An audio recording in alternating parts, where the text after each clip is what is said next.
Jangan colek-colek urusan pribadi, maka urusannya bisa lebih panjang. PB, kamu udah saya somasi sekarang. 2 kali, gue laporin lu. Justru Farhad itu sedang mempermalukan dirinya sendiri. Gue udah sampaikan, Farhad itu sedang mempermalukan dirinya sendiri.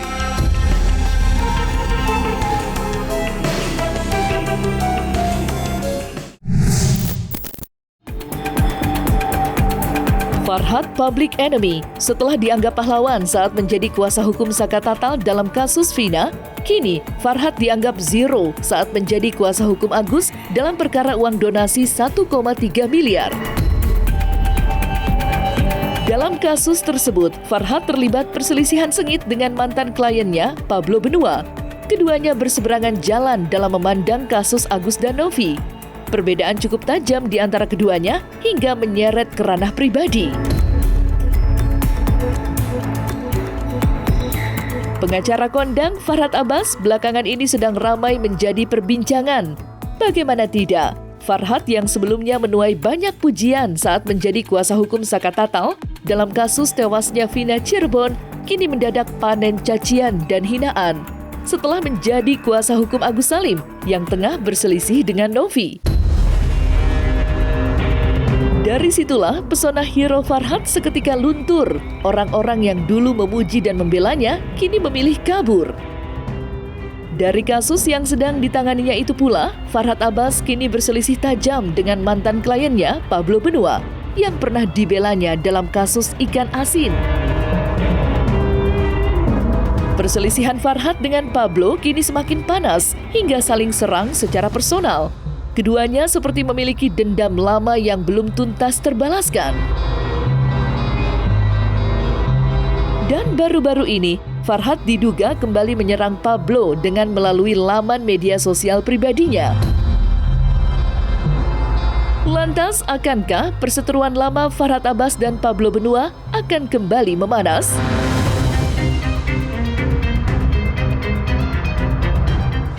Kalau gue bicara soal Farhad ya, gue nggak pernah nyenggol Farhad. Di dalam video gue sama sekali tidak pernah nyenggol Farhad. Coba cek deh, gue tidak pernah nyebut nama Farhad sekalipun dan gue tidak pernah nyenggol Farhad sekalipun. Cuman Farhad, mungkin kadang-kadang dia ini lupa diri. Mungkin dia lupa bagaimana ketika dia menangani perkara saya, ya kan? Lupa dia bagaimana ketika dia membuat akhirnya Gali masuk sel tikus. Kan mungkin itu kan sebenarnya poinnya kan. Jadi terus lupa dia ketika saya kasih dia surat gitu ya, gua kasih dia surat untuk dibacakan, ternyata kertasnya di luar dia sobek, di luar rutan. Dia lupa dengan hal itu gitu loh. Jadi intinya begini, untuk Farhad gua ingin sampaikan ya, kita punya jalan masing-masing ya kan. Jangan colek-colek urusan pribadi, karena ketika gua mau saja berpikir lebih keras untuk mencolek urusan pribadi Farhad, maka urusannya bisa lebih panjang. PB, kamu udah saya somasi sekarang. 2 kali, gue laporin lu. Saya kerja membela kaum lemah, kamu ganggu-ganggu lagi, baru kamu hina-hina saya. Gak ada urusan sama kamu, ya. Capek saya nih. Udah saya bantu jadi lawyer, dia bilang gara-gara saya dia masuk penjara. Nggak ada. Saya ketemu dia pagi jam 9 di sini. Ke Polda jam 10. Sampai Polda diperiksa. Sore tersangka ditangkap maghrib. Tahu kenapa? Karena mereka sembunyikan barang bukti tukar handphone di warung kopi tiam di situ. Polisi anggap tidak kooperatif.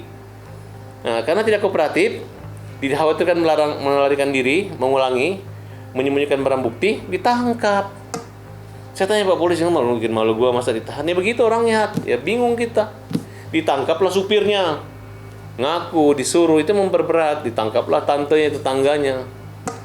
Oh, ada Farhad telepon tadi, sembunyi barang bukti. Padahal kan saya nggak mikir sejauh itu. Mikir tolong ada ini, ada uang, ada senjata, mungkin ada izinnya. Saya sempat dipanggil. Makanya saya nggak pernah muncul lagi di sidang itu. Karena mereka terlalu kriminal saat itu gitu. Dan hampir kita kena jadi tersangka gara-gara dituduh menyembunyikan barang bukti daripada orang itu. Padahal niat kita bagus. Di situ ini saya bongkar deh. Makanya hati-hati. Dia nggak pernah bayar. Makan kita traktir. Minjem uang. Ya. Minjem uang kok. Terus apa lagi? Nggak gunting kuku, nggak rapi gitu, nggak ada uang ke salon waktu itu. Jadi jangan sombong sama kita ya, oke? Justru Farhad itu sedang mempermalukan dirinya sendiri. Gue udah sampaikan, Farhad itu sedang mempermalukan dirinya sendiri. Gini ya, gua dulu menjadi kliennya Farhad. Farhad itu adalah lawyer yang gagal menangani perkara gua loh. Sehingga akhirnya gue tuh bisa jadi tersangka di dalam perkara itu kan, gitu kan. Artinya dari situ terlihat bahwa gagalnya seorang Farhad Abbas menangani perkaranya Pablo. Itu kan sebenarnya poinnya kan. Jadi kalau ketika dia ngomong seperti itu, gue ketawa-ketawa dan gue senyum-senyum aja dalam hati gitu. Intinya sebenarnya poinnya gini, bapak gue tuh, keluarga gue tuh selalu mengajarkan gue satu hal yang penting untuk diingat oleh banyak orang. Hanya 3 orang di dunia ini yang tidak boleh kita sebagai seorang laki-laki lawan. Jadi kita laki-laki itu tidak boleh lawan 3 orang. 3 jenis orang di dunia ini. Yang pertama itu perempuan. Perempuan kita tidak boleh lawan. Gue lihat Farhad itu kan agak sedikit seperti perempuan nih ya, karena lihat dia pakai bando apa segala macam, terus nyinyirnya ya, keponya gitu ya. Saya melihat itu Farhad itu ada sedikit polanya hampir kayak perempuan. Jadi salah satu kategorinya masuk. Yang kedua adalah anak-anak. Nah, anak-anak itu juga nggak boleh kita lawan tuh. Nah, gue lihat Farhad itu juga ada sedikit sifatnya seperti kayak kekanak-kanakannya, ada seperti anak-anaknya. Coba perhatikan dia di acara pagi-pagi ambiar itu nyerocos terus mulutnya kan, ngomong kayak anak-anak lagi belajar ngomong. Nah itu ya kita anggap bisa jadi Farhad seperti anak-anak. Maka gua sudah masuk kategori kedua. Kategori ketiga adalah orang gitu, orang yang kurang waras. Ya, kalau kita lihat bahwa Farhad itu saat ini sering tantrum, ya kan? Sering tantrum itu artinya ngomel-ngomel, marah-marah, semua orang dimarahin gitu. Denny Sumargo dimarahin, si John LBF dimarahin, semua orang dimarahin. Yolo Ine dimarahin, semua orang dimarahin. Pablo dimarahin. Jadi orang yang suka marah-marah itu bisa jadi ada indikasi mengalami gangguan jiwa. Sehingga gua nggak berharap bahwa Farhad mengalami gangguan jiwa, dan gua tidak katakan bahwa Farhad mengalami gangguan jiwa. Tapi itu orang-orang sekitarnya kayak Krisnamurti kan gua kenal, si William Jai kan gua kenal. Kalian kan orang-orang dekatnya Farhad. Gua kenal Farhad juga kan lama. Gua sayang sama Farhad. Tolong dong bawa Farhad ke psikiater, coba tolong dicek gitu loh. Kali aja kan ada sesuatu hal yang tidak diinginkan. Yang pasti gua berharap itu semua tidak terjadi. Gua berharap Farhad baik-baik saja, kan begitu. Gua selalu mendoakan Farhad itu yang terbaik. Gitu loh. Ada orang buta dihajar, dizolimin. Ada uang orang buta diambilin, jadi orang buta nggak ngeliat uangnya lu ambil, lu bawa ke bank langsung dipencet tek, langsung pindah uangnya, itu, ya kan? Kalau orang normal, anak normal aja jangan, apalagi orang buta.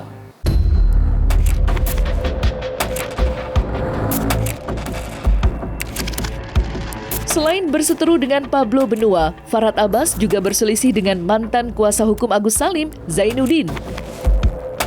Tidak segan-segan, Farhad mengancam akan melaporkan Zainuddin ke polisi usai Zainuddin keluar menjadi bagian dari tim kuasa hukum Agus. Belakangan diketahui, Zainuddin keluar atau mengundurkan diri menjadi bagian dari tim kuasa hukum Agus lantaran terjadi perbedaan pandangan terkait permasalahannya dengan Novi.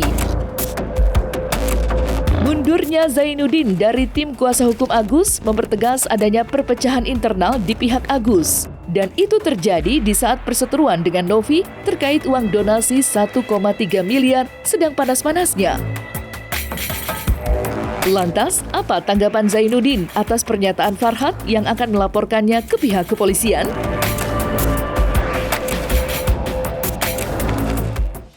Zainuddin pasti kita laporin. Zainuddin, kau jangan macam-macam, jangan harang-harang. Kamu jebak orang. Kamu bilang Farhad itu pidana mahal biayanya, saya maunya begini. Giliran itu ngomong, iya mas, siapa yang bawa Farhad itu? Agus lupa kan? Direkam, ditunjukin, ngapain? Itu hanya mempersulit, membuat Agus hari ini mau yang ke-17 kali. Gara-gara Zainuddin.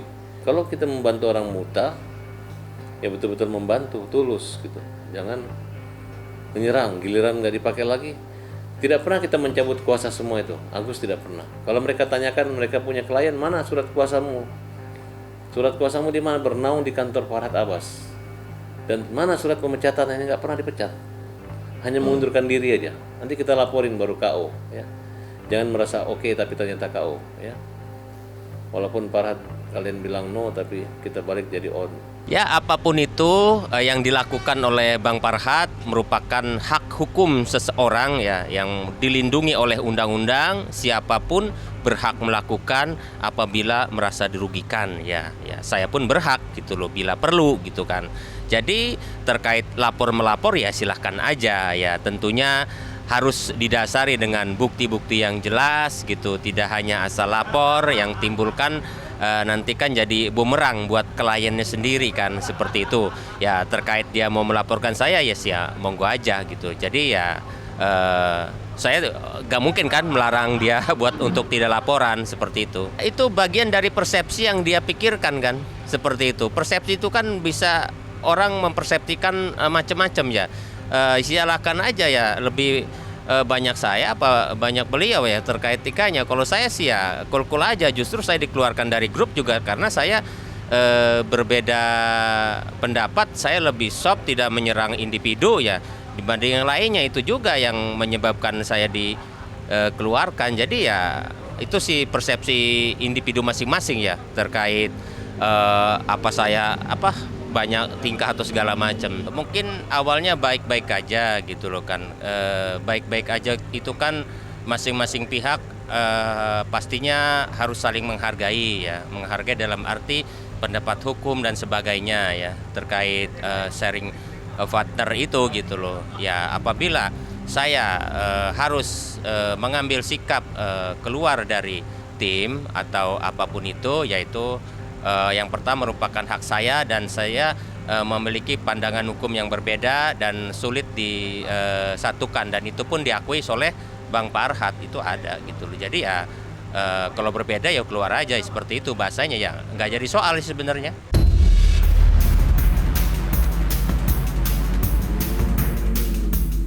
Tidak hanya dengan Zainuddin, Farhad Abbas juga sempat bersih tegang dengan rekan satu timnya, yakni RD Law. Sampai-sampai RD Law dikeluarkan dari grup advokat yang dipimpin Farhad. Tidak hanya mengeluarkan RD Law, Farhad juga memberikan sanksi kepada RD Law usai pernyataannya yang membuat gaduh hingga memancing reaksi netizen. Lantas, apa kata RD Law usai dikeluarkan dari grup yang dipimpin Farhad Abbas? Benarkah RD Law akan menyeberang ke kubu Novi?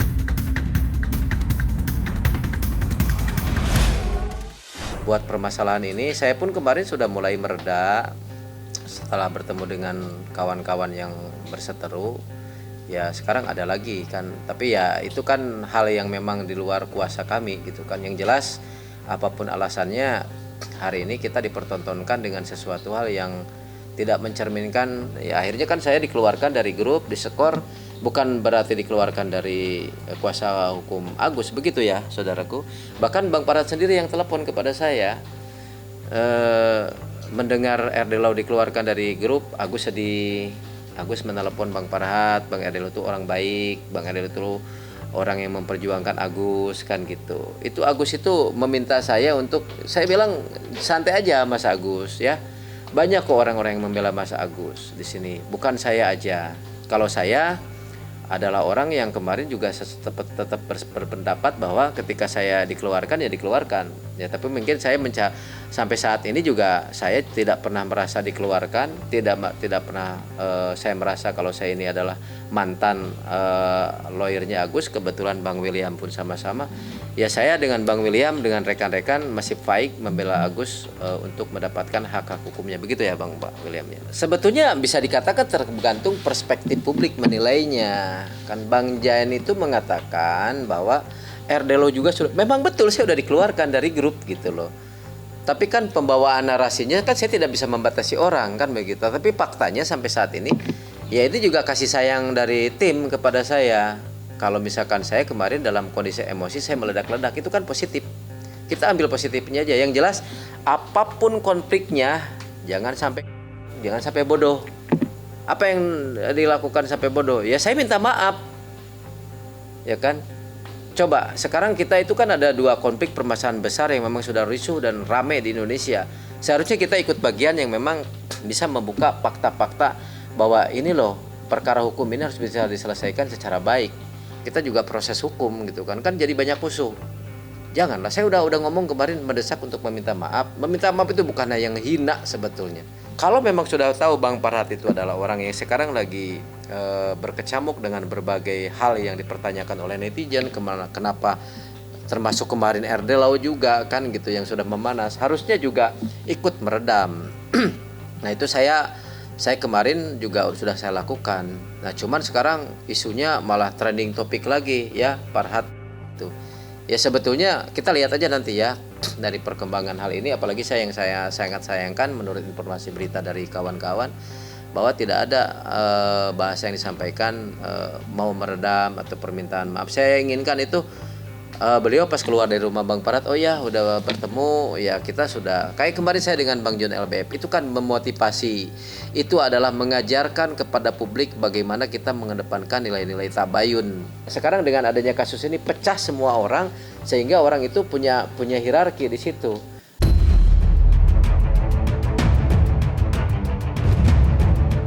Dari banyaknya perseteruan yang menyeret Farhat Abbas, yang paling menarik perhatian tentu saja perselisihannya dengan Denny Sumargo. Ya, lantaran ucapan Farhat pula, Denny Sumargo sampai menyambangi kediaman Farhat. Namun, belakangan diketahui jika ucapan Farhat yang disebut-sebut akan menghajar Denny Sumargo hanyalah miskomunikasi di antara keduanya. Dan berikut momen menegangkan saat Denny Sumargo menyambangi Farhat Abbas di rumahnya. Jadi saya pribadi, kan kau bilang kau mau hajar saya. Jadi saya datang nih, saya pengen lihat kau hajar saya mau gimana, karena saya tidak akan balas. Saya juga tidak akan tuntut kau. Gini bos, kita laki-laki kan, kalau kita bicara. Gini bos, dengar. Kan saya sudah bilang dari awal, Farhat itu nggak mungkin bilang mau hajar duluan orang. Saya kenal baik ini orang, ya kan? Pak, biar Pak bicara. Saya yang mau. Jadi selamat datang di buku kami ini Pak Denny. Pertama saya ucapin terima kasih atas pertolongan Mas Denny ini kan Agus, dan bagi kita Mas Denny orang baik. Persoalan saya dengan Mas Denny ini nggak ada masalah, hanya dari awal memang niatnya untuk mediasi. Ya mungkin karena banyak Mas Denny ke Korea, tiba-tiba saya dapat informasi dari wartawan katanya mengomentar saya tai gitu kan, jadi saya berpikir kalau saya ngomong tai gitu kan. Lu kau orang pinter ya, masa begituan lu bisa makan? Maksudnya gimana? Ya maksudnya wartawan dengan strateginya masa bisa makan, lu kau orang pinter. Nah, jadi saya berpikir begitu aja. Baru kedua, ya saya pikir tadi dia katakan ada pengertian yang lain, ya udah saya pikir Katanya lu pinter bagaimana, lu pikir. ya, tapi menurut Pak Denny tai itu apa? Ya saya punya banyak konotasi. Konotasi saya pertama, tai itu bisa kalau dalam bahasa Korea artinya kering, hebat.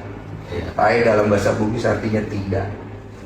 Ya kan? Masa? Ya, Saya tahu. lu, nah, kau orang Bugis baru kau tidak tahu dari mana darahmu itu datang. Kamu ngomong di situ seolah-olah saya ini jadinya kesannya saya itu mau pergi membela kiri dan kanan. Boleh dong saya tidak setuju kan? Ya. Nah sekarang kemudian kamu keluar kalimat kepada saya ini orang Makassar. Kamu bilang mau hajar saya ini ada sirrik. Bapak sudah tahu kan? Kalau orang Makassar dibilang mau hajar pasti dia samperin. Karena itu kami punya kebanggaan dan kami punya suku leluhur-leluhur kami. Ya saya juga orang Bugis. Karena kita merasa dibilang tai juga, kita juga ada emosi. Makanya saya datang ke sini. Kalau kau merasa tersinggung, saya siapkan diriku kau hajar. Bukan ini nih salah bos. Kau gitu. Bukan. Tahu ya. Dari tadi, makanya saya juga tadi kan sama wartawan.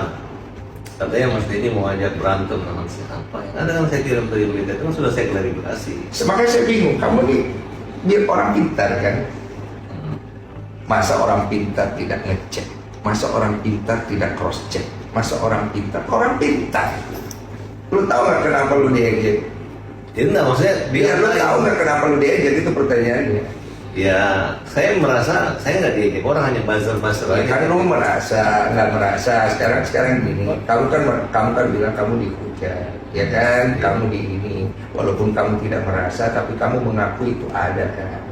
Artinya hal itu kan dikondisikan karena ada sebab dan akibat. Nah, saya tidak ikut campur masalah itu. Iya. Saya datang di sini mau dipukul. Kalau nggak siapa juga mau pukul kau ini. Jangan diulang-ulang, sudah mau. Ya bagaimana kita kan mau dihajar ya kan? Kau ini sudah mau gosip. Nah, sampai mau pukul kok. Kalau saya sih, Iya. Tunggu dulu, jadi saya mau luruskan. Jadi mau dihajar atau tidak saya Pak? kalau saya tuh punya LGS namanya hajar. Mobil saya Jauh juga hajar. tidak, ya, Hajar itu hukum jamin rakyat. Jadi kalau kita bilang hajar, PKR pukul itu artinya pembela kaum lemah. Ya. Saya nggak kepikiran mukul orang wajah muka, itu memang betul. Saya udah jelasin berkali-kali. Kalau begitu saya pulang.